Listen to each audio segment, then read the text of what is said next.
ano que ainda nem começou, mas que para o futebol já iniciou, que é o ano de 2023 para o Flamengo. Com as definições tanto do título da Copa do Brasil quanto da Libertadores, o Flamengo se credenciou a disputar as 3 competições que restavam ainda definirmos quem seriam os desafiantes, né? Quem vai desafiar quem?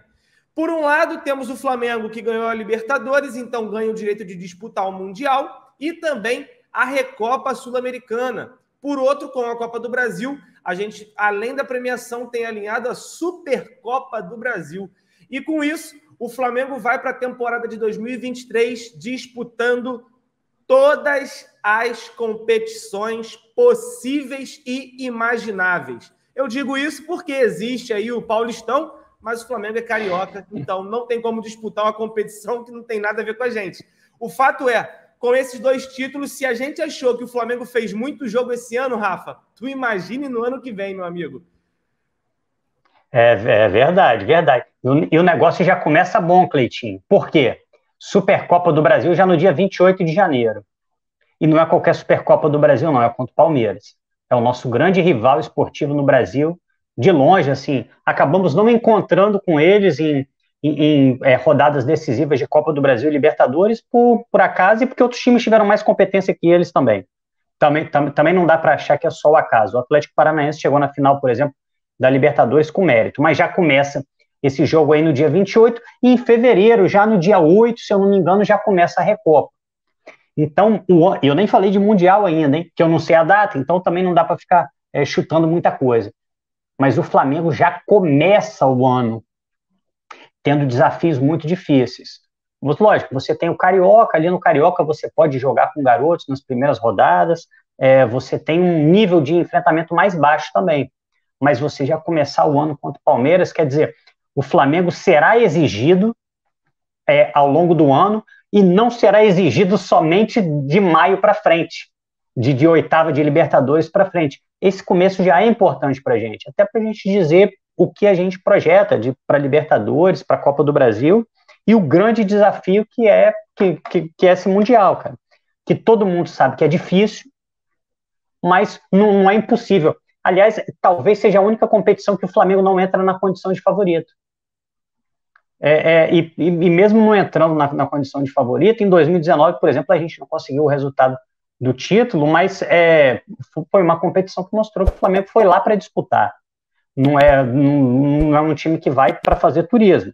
E aí, Cleitinho, a questão é a seguinte: você disse que o Flamengo vai disputar todas as competições possíveis, mas não é só isso. O Flamengo, quando disputa competições, né, isso está previsto no orçamento financeiro do Flamengo e é o que a gente espera. Alguém aqui espera um Flamengo fora da Libertadores na fase de grupos? Esse ano, o time da fase de grupos era aquele time do Paulo Souza que a gente achava uma tragédia. Esse time que a gente achava uma tragédia encarou uma fase de grupo de Libertadores, jogou 6 jogos, ganhou 5. O único que o Flamengo não ganhou foi em Córdoba, na Argentina. Talheres é de Córdoba. Córdoba, na Argentina, e foi um empate. Então, não são só boa noite, Perrota, tranquilidade, velho. Então, não são só o fato do Flamengo jogar 7 competições, mas que o Flamengo possivelmente vai jogar quase todos os jogos de todas essas competições. É papo de mais uma final de Libertadores, é papo de mais uma final de Copa do Brasil. Então, a diretoria e a comissão técnica já tem que pensar o que fazer com isso. Vai ter oportunidade de reforçar. A janela de começo de ano do ano passado foi um pouco prejudicada por conta de um processo do Bacen. O Flamengo achou que poderia ter um passivo muito grande e deu uma segurada, não fez grandes contratações. A grande contratação veio na janela de meio de ano, que foi o Cebolinha. Mas no começo do ano, até chegou, o Fabrício Bruno chegou, foi uma baita contratação, chegou o Marinho, que ainda está tentando se firmar, mas teve seus bons momentos. Então, o Flamengo tem que pensar o que vai fazer. Por exemplo, vai ter que ser, e isso não pode passar só por comissão técnica, a diretoria tem que pensar nisso também. Beleza, Dorival, diretoria, a estratégia será mantida? Time de Copas e time do Brasileiro? Nós vamos continuar nessa estratégia, os 22 do Bigode, que seriam os 11 do Brasileiro e os 11 das Copas? Porque aí a gente vai ter que reforçar o time de uma maneira um pouco diferente, caso a gente volte a fazer aquele revezamento mais silencioso.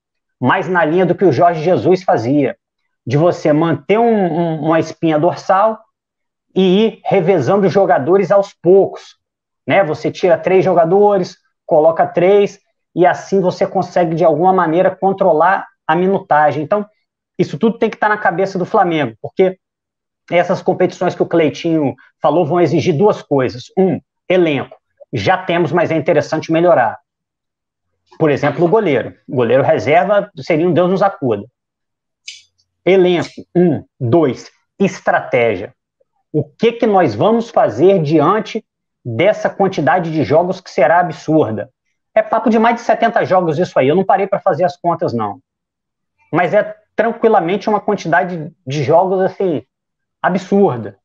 Então, o que o Flamengo vai fazer com o Carioca? Tem 16 datas de Carioca. Vai jogar as 3 primeiras com sub-20 e depois vai jogar o Carioca? Ou vai abrir mão? Assim, abrir mão, eu digo, de disputar com o time principal, porque se jogar com o time B é capaz até de ganhar.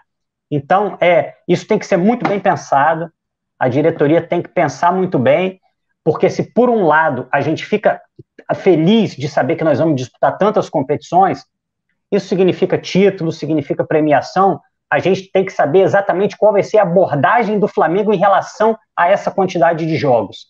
Não é normal e não é algo que a gente vai conseguir vencer sem uma estratégia muito bem delimitada. Então isso, desfrutar dessas competições, voltar a jogar um Mundial, sensacional, Recopa importante pra caramba, vamos jogar lá em Quito, jogo difícil. Muita coisa boa esse ano e eu acho que o Flamengo está preparado para enfrentar. Só gostaria de uma boa janelinha aí em janeiro para a gente dar aquela encorpada nesse time e estar mais preparado ainda, Cleitinho. Perfeito, Rafa. Boa noite, Perrotinha. E aí o Rafa traz 2 coisas que eu posso passar para você também comentar sobre esse Flamengo em 2023, que nem começou, mas já dá indícios que o Flamengo vai disputar mais jogos do que em 2022, já que está nas 7 competições possíveis, né? O Rafa fala da questão da janela de transferências, que o Flamengo poderia ser um pouco mais enérgico na primeira janela e não na do meio do ano. Isso seria praticamente a primeira vez desde 2019, quando o Flamengo na primeira janela traz Arrascaeta, Bruno Henrique, Gabigol, que é inclusive a grande base praticamente dessa equipe campeã hoje da Copa do Brasil e da Libertadores. E além disso, o Rafa fala da Supercopa do Brasil, que querendo ou não, ainda assim é uma premiação, é um título para você começar a temporada com o pé direito, e eu acabei de perceber mais uma coisa. Desde 2020 que começou a Supercopa, de lá para cá a gente tem todos. É incrível isso. Quando tu para pensar, é inimaginável, né? O Flamengo é meio que assim, quem vai enfrentar o Flamengo na próxima Supercopa? Meio que se tornou isso o campeonato do Brasil, né? Então, a questão principal, acho que precisa fazer realmente uma janela. O Flamengo vai ter uma temporada que, se quiser ser campeão, a gente está chegando aí, nesse ano a 77 jogos, se não me engano, no total. Vai chegar a 77 jogos. Acho que é isso. Se eu estiver errado, alguém me corrige aí, não tem problema nenhum. Mas eu acho que é isso aí. Se o Flamengo quiser chegar até o final, como chegou esse ano de 2022, vai bater mais de 80 jogos. Vai bater mais de 80, porque vai ter a Recopa, né? A gente tem que contar o Mundial, que são mais alguns jogos, se não me engano, são mais 2 ou 3 jogos. A Recopa são mais 2. A Supercopa, tudo bem, que já contou, como nos outros anos também contou, então beleza, a mesma coisa. E aí, cara, principalmente precisa começar também a analisar o seguinte: o Carioca não faz o menor sentido mais para o Flamengo. Se você não tem contrato que gere grana, se o Carioca dá prejuízo ao Flamengo, jogar, pelo menos no meu ver, pressupõe para mim que o time principal não pode jogar o Carioca. Não pode. Vai jogar a final somente, os 2 últimos jogos? Aí pode até ser. Entendeu? Vai treinar. O Flamengo vai pegar um jogo do Carioca para dar uma treinada numa competição? Pode ser. Mas de maneira alguma o Flamengo tem que jogar com o time completinho. Não faz sentido. O Carioca dá prejuízo. Mas tem o Match Day, que tem a ver com o sócio-torcedor e, claro, a bilheteria. O Flamengo precisa faturar logo desde o começo do ano. Tudo bem. Mas eu não estou dizendo que o time 2 vai ser um time merda. O time 2 tem peças importantes. O Flamengo vai fazer contratações e isso pode trazer, claro, trazer o público também mais para perto do Flamengo. Pode fazer uma mesclagem. Alguns dos jogadores do time principal jogarem. Eu estou falando do time principal completo. no Carioca não faz sentido, principalmente nas primeiras rodadas, como tem sido nos últimos 2, 3 anos, né? Fora isso, é um desafio. É um desafio que a diretoria, junto com a comissão técnica, tem que pensar.